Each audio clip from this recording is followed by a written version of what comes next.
los colegios, las canchitas, ¿no es cierto? De manera tal que leyéramos la dinámica en toda la ciudad y ya tuviéramos el encargo de materializar proyectos a propósito de potenciar eso. La siguiente. Y acá hay, resumidamente, estrategias, propuestas, listado de proyectos, núcleos, para darle al municipio una agenda, ¿no es cierto?, que dure más que de los 4 años de lo que ya se habló, de manera tal que de alguna manera la municipalidad lo haga suyo, que lo hizo, se aprobó el consejo, después no le hacen caso, ya no es culpa nuestra, pero el consejo lo aprobó y es mandante y mandatorio legalmente si es que la ley significase algo en este país, que no es frecuentemente el caso. La siguiente imagen, por favor. Y llegamos a estas propuestas. Esa escalera de arriba a la derecha es anterior a otras que ustedes conocen, pero ya tenía, ¿no es cierto?, y no es amarilla, y ya tenía el concepto de que la escalera era clave porque era un interconector, porque generaba condiciones de transversalidad, de encuentro, el paradero, la llegada, la avenida industrial de abajo a la derecha convertida en un foco de desarrollo, de edificación, de potencial privado, incluso, ¿por qué no hacen puentes peatonales con letreros que pueden pagarlos porque hay millones de ojos que los ven y costarían 0? Y esos puentes peatonales pueden estar donde se necesitan, ¿no es cierto?, y donde ayudan a tejer ciudad, y cómo se podrían rescatar esos cerros para que se vuelvan lugares valiosos y al fondo hay sitio, no sea sigo invadiendo, sino convirtamos el espacio alto en un espacio de valor.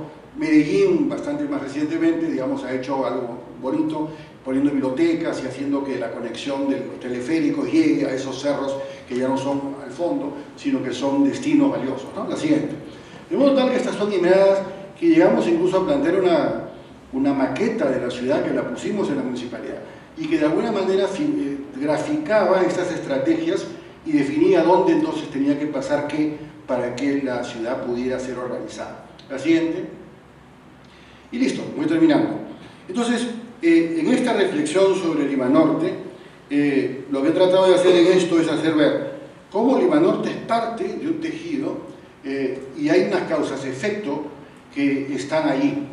Y allí estaríamos ahora mirando, allí en el centro Puente Piedra.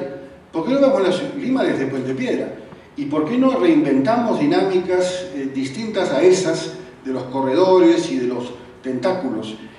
Porque si Puente Piedra se vincula con Lima Norte y no faltan sino 2 tunelcitos, ¿no es cierto?, para comunicarlo con el Callao y eventualmente con la Juan de Lurigancho, podría y debería haber un tejido transversal y además el crecimiento va a seguir. Entonces la estrategia urbana tiene que ser una parte de la reflexión propositiva, ¿no es cierto?, hacia dónde va la ciudad, cuáles son las potencialidades que tiene, cómo generar el cambio que necesito, y todo esto es parte, por lo tanto, de las preguntas que nos hacemos.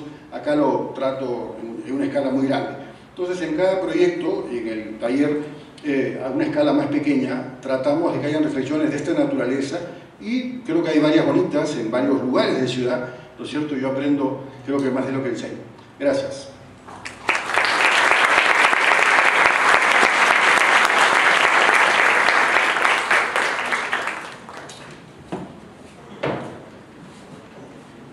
Bueno, muchas gracias por su participación, arquitecto.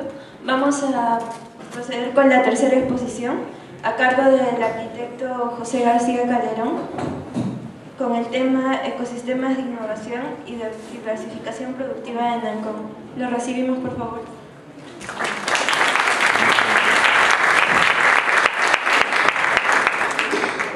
Buenas noches. En primer lugar, quiero agradecer la invitación a participar en el evento. Me parece que es una iniciativa bastante estimulante que poder compartir con ustedes y reflexionar un poco sobre temas de urbanismo, el desarrollo de la ciudad, y verlo esto en un contexto de aprendizaje me parece que es bastante motivador, ¿no? Yo espero, a partir de la presentación que voy a hacer, tocar algunos temas que personalmente, poniéndome un poco hace unos 10, 15 años como alumno, quisiera haber tenido la oportunidad de conocer o de tratar, ¿no? Y ahora, en la medida que yo puedo trabajar en alguno de estos temas, es que me gustaría poder compartirlos y transmitirlos también. Voy a hacer una presentación en 2 etapas, rápido. Primero, solamente una mirada sintética de lo que fue la propuesta técnica del Plan 2035, y al final explicaré un poco más en detalle un proyecto que corresponde justamente con algunos de los planteamientos que se trabajaron en el Plan 2035, ¿no? La siguiente, por favor. Para entender la necesidad de que los instrumentos de planeamiento urbano contribuyan al desarrollo de la ciudad, ¿no? Es imposible que la ciudad pueda realmente poder superar todas estas dificultades que tiene con iniciativas parciales, fragmentadas, con decisiones políticas de corto plazo que no tienen una mirada o un horizonte más largo, ¿no? Y los planes creo que son un instrumento que permitirían, en parte, contribuir a reducir estas deficiencias, estas limitaciones, pero también evidentemente los planes tienen que ser acompañados de una capacidad de gestión, que creo que es un aspecto que siempre nos cuestiona, ¿no? El ejercicio de la profesión en Perú y en Lima, si es que esto realmente puede acompañar todo lo que se puede plantear desde el ámbito técnico o profesional. Entonces, la historia de los planes en Lima, ya ustedes algo deben conocer, desde que empiezan en el año 49 el plan director, ¿no? Que luego del año 67 da pie al segundo esfuerzo por tener una visión general del planeamiento de la ciudad, del plan de MET, que establece un poco la estructura de la ciudad como la conocemos ahora, porque ya es el primer instrumento que aborda la escala metropolitana, viendo que ya era, digamos, imposible contener este crecimiento que tenía producto de las migraciones. Luego hay un vacío de planeamiento, donde hay algunos esfuerzos parciales, y es hasta el año 90 en el que se vuelve otra vez a contar con un instrumento que lamentablemente en el año 92, además que hay una serie de cambios estructurales en el Estado, impiden que este plan, que inicialmente había sido propuesto bajo unos preceptos en donde el Estado tenía una mayor participación o un enfoque realmente distinto a cómo cambió el Perú en el año 92, imposibilitó que se pudiera implementar, ¿no? Prácticamente el 70% de las propuestas del plan MET, no se pudieron llegar a llevar a la práctica, y creo que todos hemos experimentado, pues, en estos más de 20 años cómo hay una divergencia fuerte, ¿no? Entre lo que dice un instrumento de planeamiento desactualizado y lo que es la ciudad en la actualidad. El año 2013-2014 se hizo un esfuerzo para poder contar con un instrumento actualizado, y es lo que se hizo con el equipo técnico en el cual participé como coordinador, que se trabajó en la Municipalidad de Lima como proyecto especial del Instituto Metropolitano de Planificación, y la propuesta está ahí, ¿no? Terminada en la parte técnica para que pueda ser difundida, entrar a discusión, entrar a debate. Creo que es lo que corresponde. La siguiente. Bueno, este instrumento tiene entonces un conjunto de componentes que buscan ampliar los alcances que tuvo el anterior instrumento, compuesto por una memoria de análisis y diagnóstico y también de propuesta, un componente de programas y proyectos, un componente normativo, un componente de planos que son tan precisos o, digamos, tan determinantes como lo pueden ser, ¿no? Los análisis o los esquemas que se puedan hacer, todo esto, y las normas traducido a una cartografía bastante precisa, porque además se pudo contar por primera vez con un sistema de información. Es impresionante cómo una ciudad como Lima, ¿no? De más de 9 millones de habitantes, capital de un país como Perú, no tenga una base de información. Y ahora hacer urbanismo en estos tiempos sin realmente manejar información es absurdo, no tiene sentido. Ahora todo se puede conocer, todo se puede analizar, todo se puede actualizar, y fue la primera vez que se pudo contar con este instrumento y traducido todo a plano. Y los anexos. La siguiente.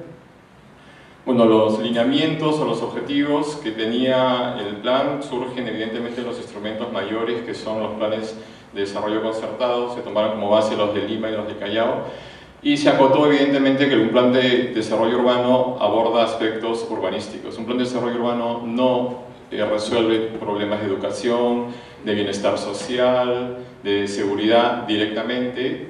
Puede incidir positivamente en mayor o menor grado sobre ellos, pero, digamos, el urbanismo tiene un ámbito específico, ¿no? Y eso es lo que luego se traduce de estos lineamientos generales de los planes de desarrollo concertado a aspectos urbanísticos en la columna de la derecha, la de color anaranjado. En el nivel superior, los lineamientos más de desarrollo social, luego abajo más los de la estructura física y espacial de la ciudad, luego en tercer paquete los de desarrollo económico, y al final lo de gestión. La siguiente.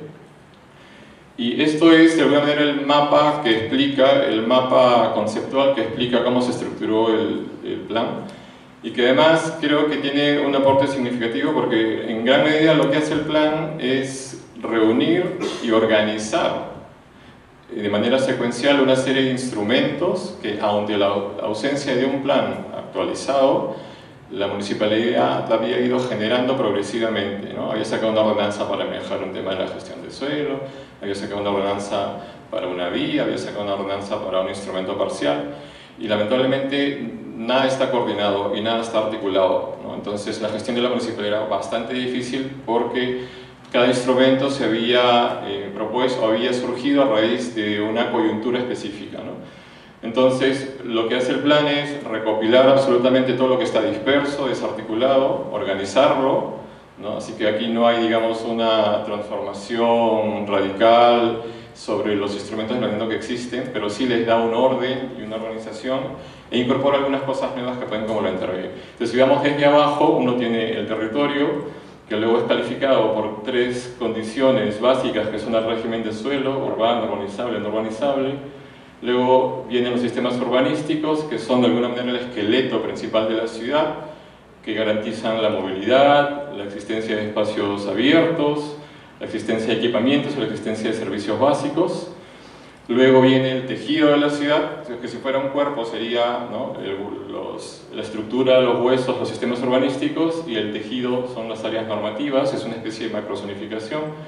Y luego unas redes urbanísticas funcionales que se distribuyen sobre toda esta estructura y este tejido. Y finalmente se llega a unos proyectos más específicos, yendo de lo general a lo específico y complementado con algunos instrumentos de desarrollo e instrumentos de gestión, ¿no? Entonces una batería de instrumentos, ¿no? Toda la propuesta está articulada a partir de estos instrumentos que permiten realmente llevar a la práctica las cosas. La siguiente, pasaré rápido solamente. La siguiente, por favor, el régimen de suelo. Aquí solamente una reflexión, ¿no? Lima tiene actualmente 90.000 hectáreas de extensión. El suelo urbano, que es donde está la ciudad, donde está Puente Piedra, donde está El Cercado, donde está Villa El Salvador, ¿no? Toda esa mancha gris. Y solamente le queda a la provincia de Lima 2 pequeños sectores para poder desarrollarse. Hacia el sur están las Pampas de San Bartolo, que pueden ser alrededor de 10.000 hectáreas, perdón, ¿no?, aproximadamente. Y al norte están las Pampas de Ancón, donde hay alrededor de 1.200 hectáreas de suelo posible de ser urbanizado. Entonces, esto también plantea un desafío principal para la ciudad, porque si bien los planes anteriores todavía trabajaban sobre un horizonte de crecimiento urbano, o cómo es que la ciudad todavía podía ocupar algunas áreas, creo que el desafío principal en la actualidad es realmente cómo es que esta ciudad, que ya creció, tiene que reconvertirse, ¿no? Lo que le queda para expandirse es poco, debería expandirse más. Ya llegaría a otras provincias, evidentemente, pero eso es otro problema.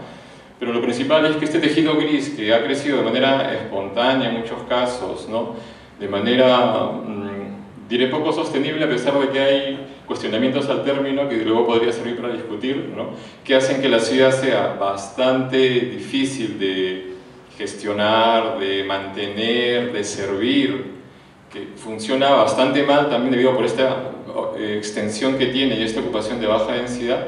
Tiene evidentemente que reconvertirse. El esfuerzo principal debería ser reconvertir áreas antes que estar planificando el crecimiento y la ocupación de nuevo suelo, ¿no? La siguiente. Paso rápido esto, los 4 sistemas urbanísticos. Adelante. Siguiente, por favor. Siguiente. El de movilidad. Todas las reservas de suelo para las vías. Aquí no hay ningún misterio. Estas cosas están propuestas desde el año 90. Augusto ha mostrado, por ejemplo, algunas imágenes de sus experiencias en la municipalidad, en planeamiento, ¿no?, en proyectos. Hay algunos pequeños ajustes, pero realmente los proyectos o los planteamientos para mejorar la estructura vial de la ciudad ya existen. Lo que falta es ejecutar obras, lo que falta es tener capacidad de gestión y tener recursos y tener modelos de implementación de proyectos que funcionen. Los anillos viales, ¿no? Esto también implica, evidentemente, el sistema de aeroportuario, el puerto, el aeropuerto, implica el sistema de acceso en pendiente, que son los funiculares, ¿no?, y todos los sistemas de movilidad que requieran reserva de suelo. La siguiente. El sistema de espacio de áreas, de espacios abiertos, infraestructura ecológica. tenemos un déficit tenemos alrededor de 3.2 metros cuadrados por habitante de espacio abierto, del cual solamente 2.7 es verde, y nunca se va a poder llegar al 8% que se indica como estándar ideal, pero hay que pensar en cómo esta ciudad tiene que generar algo más de área verde, pero si no lo llega a conseguir, pues evidentemente habrá que pensar en una ciudad que no tiene la obligación de cumplir con estos estándares. La siguiente. Los equipamientos, también identificados zona por zona, dónde es que había mayor déficit, los puntos rojos indican dónde es que debería haber. Evidentemente es un plan metropolitano que no ubica con precisión el lote donde tiene que aparecer tal cosa, implica el sector, ¿no? Y esto luego debería desarrollarse en planes distritales, en otros instrumentos. La siguiente. Y los servicios básicos, ¿no? que también es clave tener aquí. Hay dos desafíos importantes, como por ejemplo el sistema de saneamiento de la ciudad es bastante deficiente. Para comenzar, hay un déficit fuerte de agua en la ciudad. Las zonas norte, las zonas sur ya no pueden ser abastecidas por las fuentes actuales. En Ancón, por ejemplo, hay agua solamente 4 o 5 horas al día. Hay 70% de Ancón que no tiene ni siquiera conexión de agua. Y es imposible de atender en los siguientes 10 años, por lo menos, porque no hay cómo invertir. Entonces hemos llegado a un punto, el tema de la sostenibilidad que mencionaba Tito, ¿no? Es imposible que la ciudad sea un sistema completamente sostenible, pero sí creo que tenemos la obligación de hacer que reduzca sus ineficiencias. Por ejemplo, un ciudadano de Barcelona consume 200 litros por segundo por día. Es una ciudad con un poco más de recursos, ¿no? Y nosotros, 195 litros por segundo por día. Nosotros consumimos 200 litros por segundo por día. O sea, más del doble, ¿no? Y somos una ciudad en un área desértica, una ciudad además con menores recursos. Entonces hay evidentemente un mal manejo y una mala gestión de esto, ¿no? Bueno, siguiente. Luego entonces el tejido de la ciudad está subdividido en sectores, porque Lima es evidentemente un conjunto de distintas ciudades. Es imposible poder determinar parámetros comunes o generales para pocos sectores de la ciudad. Hay una deficiencia en el planeamiento actual porque solamente se consideran 4 áreas de estructuración urbana, y eso es muy poco para una ciudad tan diversa. La siguiente. Hay 3 tipos de área que corresponden al régimen de suelo, suelo urbano, suelo urbanizable y suelo no urbanizable. Esto no existe en la ciudad actualmente, en la gestión de la municipalidad. Toda la zonificación está indistintamente mezclada en suelo urbano, urbanizable, no urbanizable, y es bastante complicado poder determinar realmente a dónde pertenece cada cosa. La siguiente.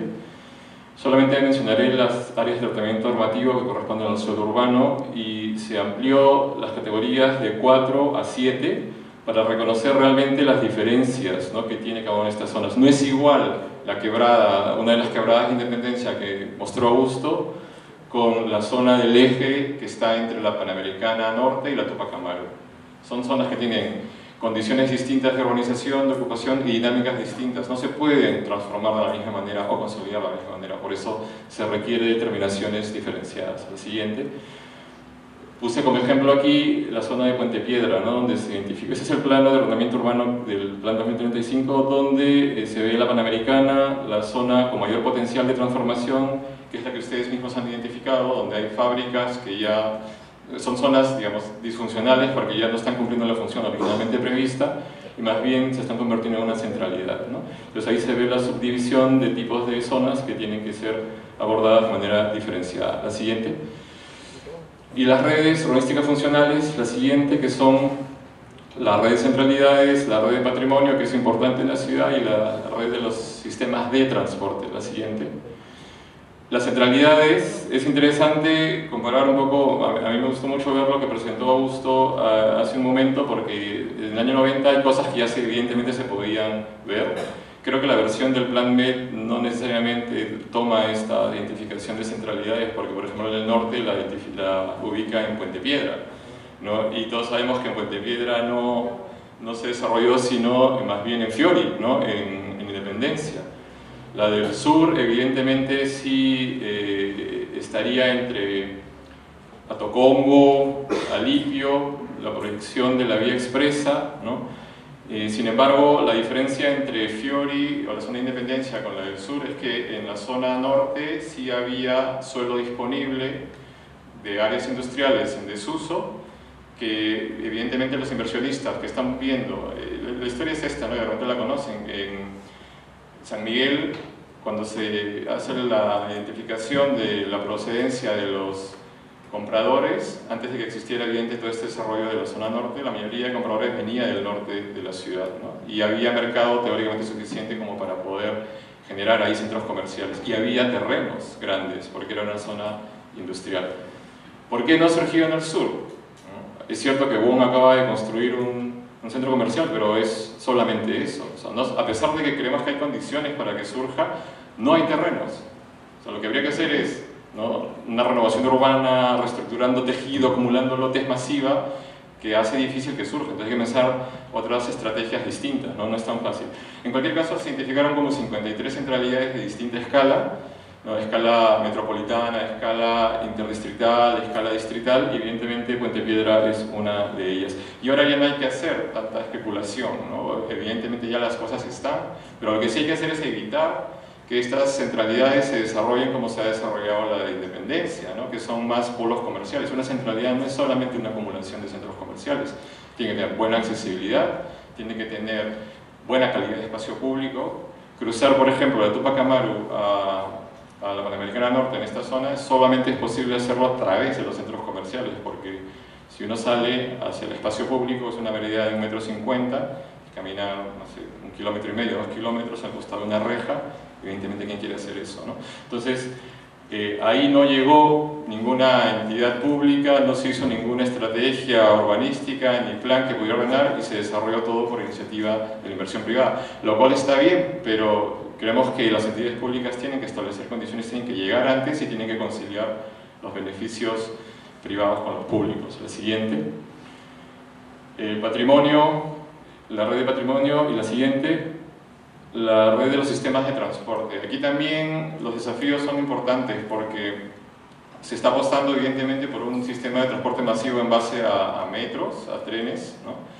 Lo cual nos parece que tiene que darse, pero Lima, por la configuración que tiene, por ser una ciudad tan extensa, baja densidad, se hizo el cálculo y la estimación, aún así estuvieran las 6 líneas de metro construidas, no transportarían más del 20% de viajes, porque atraviesan zonas siempre las líneas de metro de baja densidad, ¿no? Cuando alguien quiere ir a la estación de ese metro, ¿no?, en la zona norte, y vive a 7 de 6 cuadras, va a tomar otro sistema de transporte, ¿no? Entonces siempre la proporción de viajes que pueda captar los metros va a ser más baja. La que sí podría captar masivamente es la de los buses, porque ahora sucede eso, ¿no?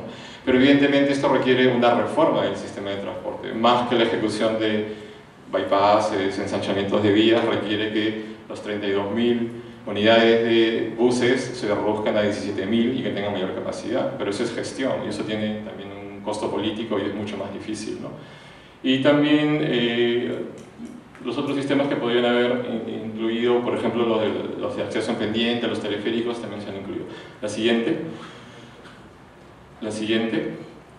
Los proyectos, ¿no? Se identificaron zonas estratégicas, principalmente divididas en dos grupos, alrededor de 200 proyectos estratégicos, digamos, de las 1000 cosas que se podrían hacer en Lima, pero entendiendo que hay cosas que son más importantes que otras y que además no hay recursos para todo, pero se identificaron 200 proyectos, de los cuales 120 se ubicaban en zonas deterioradas, como las de las laderas de los cerros o unas zonas centrales, y el resto, unos 80, 70, en zonas bajas donde era más factible poder involucrar la inversión privada. En las zonas más deterioradas se incorporaron los proyectos de Barrio Mío, que es donde el Estado debería redirigir sus recursos, porque debe ser bastante difícil que la inversión privada pueda entrar. Y una cosa importante es que, digamos, el plan ha podido aportar una serie de datos claves que creo que tienen que servir no solamente a la municipalidad, sino al gobierno central a tomar decisiones importantes. Por ejemplo, en las zonas heladeras, que son las amarillas, ¿no?, hay alrededor de 200.000 personas, y el número está creciendo, viviendo en condiciones de riesgo irreversible.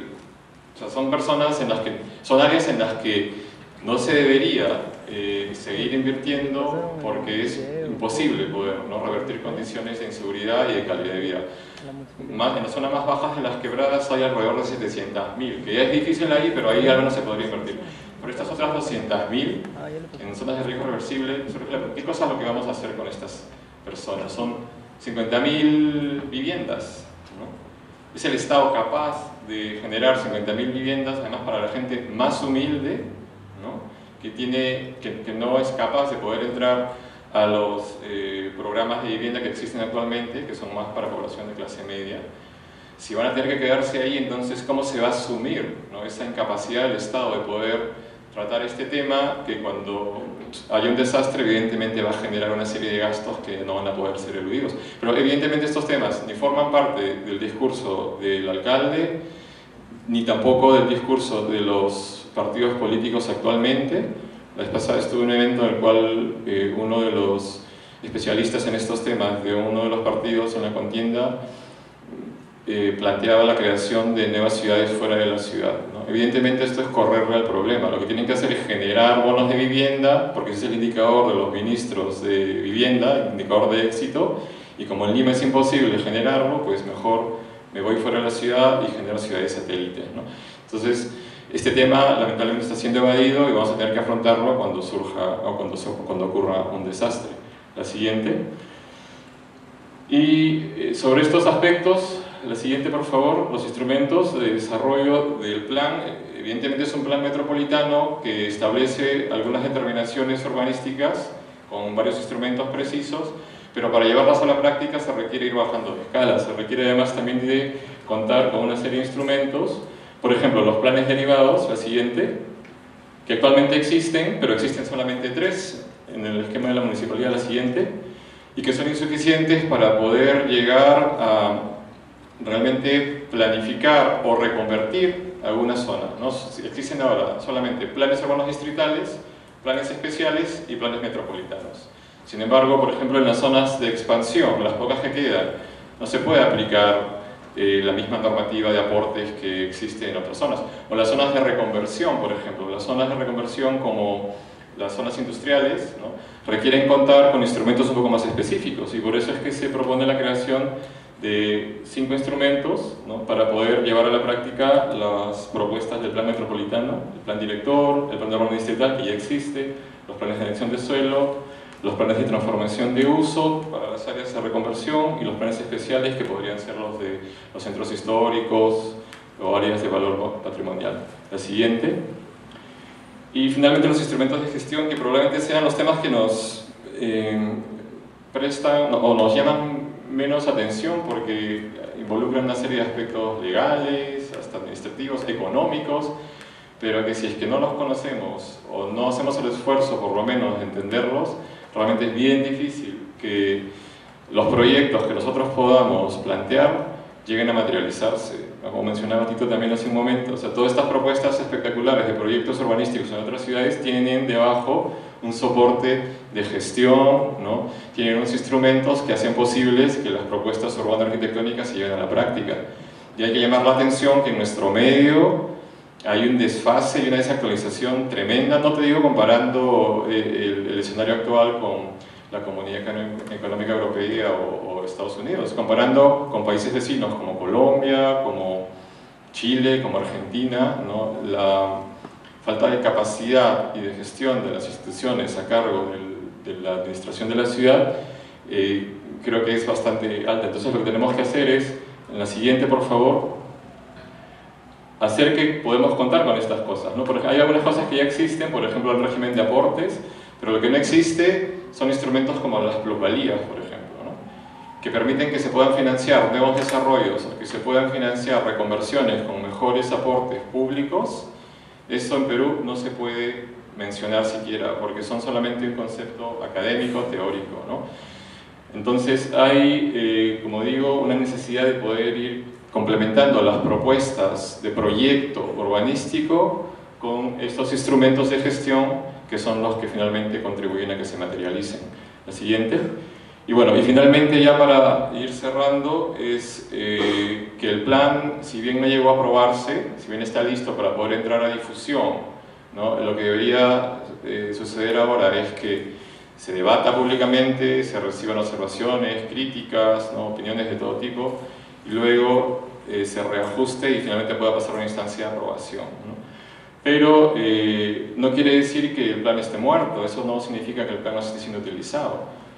Por suerte ha habido una serie de instituciones que han ido tomando varias de las propuestas y planteamientos del plan. Por ejemplo, la siguiente. Los programas y proyectos han sido tomados por el Ministerio del Ambiente, por el Ministerio de la Producción, por el Ministerio de Transporte y Comunicaciones, por algunas municipalidades, ¿no? Y esta es toda la batería de planteamientos que generó el plan, de programas urbanísticos de distinto tipo, la siguiente, y de proyectos estructurantes, ¿no?, a lo largo de toda la ciudad, como viales, equipamientos, de servicios, la siguiente. Y en el caso del norte, ¿no?, es la siguiente, por favor, la zona antes industrial donde se están desarrollando estos centros comerciales que ya mencionó Augusto, ¿no?, la siguiente. En áreas anteriormente industriales que tienen ahora un valor que no corresponde con un uso industrial, pero no hay industria en el mundo que pudiera desarrollarse en un suelo industrial que cueste $800 millones el metro cuadrado. O sea, ni Audi, ni Mac, ni nadie, ¿no? Entonces, evidentemente aquí lo que tiene que hacerse es recalificar el suelo. Hay condiciones más bien de centralidad, de desarrollo más residencial, de servicios, de trabajo, pero de otro tipo, no industrial, ¿no? La siguiente. Y aquí se podría reconvertir esta zona, pero un aspecto clave es tener en consideración que no se puede hacer estas reconversiones lote a lote. Lo que tiene la municipalidad actualmente es un instrumento que se llama cambio de zonificación, en el cual el propietario de un lote va y pide que le cambien la zonificación, y luego, si era industria, la cambia a vivienda y desarrolla ese lote con un cerco, como un condominio, con sus vías internas y sus parques internos, ¿no? Y afuera la misma vía industrial, ¿no?, sin ningún aporte público adicional. No se puede desarrollar zonas de este tipo de esa manera. Lo que tiene que hacerse, evidentemente, es repartir, ¿no?, las vías. Hay que trazar las vías que se necesitan, ¿no? No puede ser que un tejido industrial sea funcional y eficiente para una nueva zona residencial. Una zona residencial tiene mayor densidad de vías, los equipamientos no pueden estar, o los aportes planteados lote a lote por grandes condominios. Hay cosas que tienen que ser comunes, ¿no? Y eso evidentemente obliga a que haya por lo menos una visión más general para que se puedan desarrollar una equilibrada. Si no, va a pasar lo que está pasando ahora en la Avenida Argentina, donde se desarrollaron algunos proyectos de vivienda con este modelo de manzana cerrada, que tiene al frente una fábrica, que no tiene equipamientos comunes en toda la zona, que no tiene buena accesibilidad, que no tiene, ¿no?, buenas vías. La siguiente. Otros proyectos, en este caso estructurantes de movilidad. Solamente voy a mostrar muy pocos de ellos porque no es el tema de la presentación. La siguiente. Los de la estructura vial, ¿no? Esto ya viene desde el anterior plan, los anillos viales. La siguiente. Y los sistemas de transporte, ¿no? Y aquí para reflexionar cómo es que el sistema existente del metropolitano, por ejemplo, ¿no?, que llega, del metrobús que llega hasta actualmente el Naranjal y que se está previendo ya la ampliación hasta Caraballo, va a ser complementada ahora por un nuevo alimentador, un corredor complementario que va a ir desde el encuentro, desde Gambetta con la Panamericana, ¿no? Y no va a ser un carril segregado como es actualmente el metropolitano, pero sí va a tener paraderos exclusivos, ¿no? Y va a ir por la misma vía panamericana y va a permitir que salgan las otras unidades de transporte y solamente haya una compañía que recorra a lo largo de toda la Panamericana, inclusive desde Ancón con alimentadores hasta Pucusana con alimentadores, ¿no? Entonces estos proyectos, los cambios de la ciudad son muy rápidos. Aquí se planteó el año 2014 el esquema que existía en ese momento, y ha pasado solamente año y medio, y este plano tiene que ser actualizado. Por eso es importante que todo se trabaje en un sistema de información. No puede ser como el plan del 90, que se trabajó en una era predigital, con papel mantequilla y con dibujos, cuando ahora realmente los cambios que se van dando son, digamos, tan acelerados que obliga evidentemente a que estos sistemas sean actualizados permanentemente. Un plan no debe ser un instrumento que se haga cada 20 años, es un instrumento que se reajuste permanentemente en función de las condiciones cambiantes de la ciudad. La siguiente. Igual los trenes de cercanías, que ahora explicaré con un poco más de detalle, que tienen que entrar por Ancón y por Pucusana. Ya para el sur ya existe un una propuesta de iniciativa privada para desarrollar el sistema por el norte todavía, pero ya hay demanda suficiente. La siguiente. La vía periurbana, que actualmente está en estudios, que ha sido tomada por el Ministerio de Transporte y desde noviembre está siendo desarrollada con la cooperación coreana, que es una nueva vía que permitiría transitar o desplazarse en unidades de carga y también en vehículos privados y de transporte desde Pucusana hasta Ancón.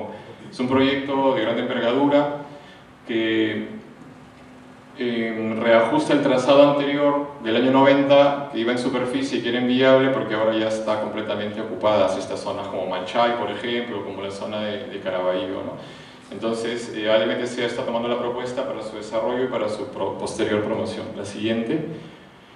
Y uno de los planteamientos que surge, este ya es el último proyecto, con esto termino, la siguiente, surge de la necesidad en que la industria que tenía problemas de funcionamiento en las zonas centrales, como por ejemplo la Avenida Argentina, Carretera Central, está buscando salir a nuevas áreas. La ciudad de Lima había dejado de generar suelo industrial en muchos años. El suelo industrial en Lima, en las zonas centrales, como mencionaba, supera los $1000 al metro cuadrado, ¿no? Eso no tiene ningún sentido. Y en la zona norte de Lima, entonces, existía un área reservada, por suerte por haber sido utilizada por el ejército anteriormente, no había sido invadida, ¿no? Y se llega a determinar que tiene que la ciudad contar con 3 áreas de alojamiento de industrias en la periferia, tanto en la zona este, que es Huachipa, como en la zona sur, que es Lurín, las Pampas de San Bartolo, y en la zona norte, que son las Pampas de Ancón, ¿no? Que permitiría alojar el ingreso de nuevas empresas y también el traslado de las existentes que están queriendo desplazarse de las zonas centrales. Entonces, el plan define un modelo. Todos los proyectos que propone el plan no son determinaciones normativas que tengan que cumplirse de esa manera. Todos los proyectos que propone son modelos que luego tienen que ser llevados a la práctica por planes distritales o por planes específicos, ¿no? Entonces, este modelo que se propuso en el año 2014 fue tomado por el Ministerio de la Producción, que acababa de aprobar el año 2014 el Plan Nacional de Diversificación Productiva, y aquí también la utilidad de los planes de desarrollo urbano que permiten hacer coordinaciones en distintos niveles de gobierno. Uno puede coordinar desde el gobierno central, ¿no?, las políticas sectoriales que se traducen en el territorio a través de los planes urbanos que están en nivel de gobierno provincial, ¿no? Entonces, si es que hay, digamos, esta relación virtuosa de la gestión pública que es poco frecuente, realmente se pueden cumplir metas políticas nacionales con digamos, visiones de desarrollo metropolitanas. Y eso es lo que está pasando en Ancón. La siguiente. Trabajando de manera conjunta el Ministerio del Ambiente, el Ministerio de la Producción y el Ministerio de Transportes y Comunicaciones, se está planificando el desarrollo de esta zona. El gran terreno es propiedad inicialmente del Ministerio del Ambiente, eran 8000 hectáreas del antiguo Parque Raimondi, que fue calificado como parque a pesar de que no tenía condiciones para poder ser un área verde, ¿no? Es un área completamente desértica, no tiene agua, y el Ministerio del Ambiente estuvo por 4 o 5 años tratando de generar un parque y eso es imposible. Como les mencionaba, ni siquiera Ancón tiene agua para la población, ¿no?, para los residentes. Entonces se planteó la idea de que puede haber una actividad económica que permitiera llevar el agua a esta zona, ¿no?, y generar en alguna medida área verde y principalmente proteger las zonas posteriores, que son más zonas de laderas y de quebradas, ¿no?, para que no pueda ser invadida, ¿no? Entonces, en la parte baja se ubicaría una zona de actividad económica que puede ser industrial o de logística, y en la parte más cercana a la Panamericana